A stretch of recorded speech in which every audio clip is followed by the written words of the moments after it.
All right, so for this problem, what you have is an array list called list, and what you want to do is calculate the average of all the numbers contained in this list and return it, right? So the average method has a return type double, which makes sense. If you're calculating the average, most likely it might be a decimal number. And then the parameter would be the list that you're trying to use. So variables, double, average, 0. That's good. It's kind of a good idea and good practice to start off and initialize your variables.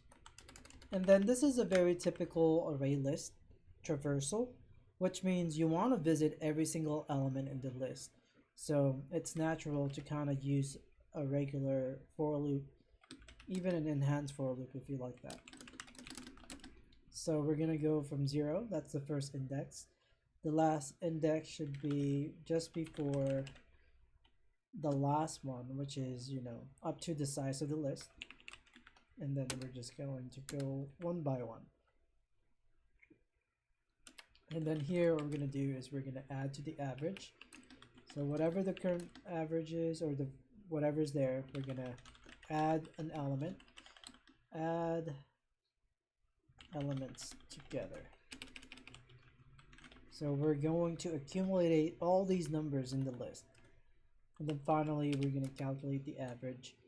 Return AVG divided by. To calculate the average, you want to add up all the terms and divide by the number of elements. And the number of elements is going to be based on the size of the list. All right. And then, so here it makes sense that I'm returning something, right? If I'm returning something, it has to match the type that is in the header of my method. In this case, it's returning a double. And so we're good. Control S, save, and then compile, and you're good.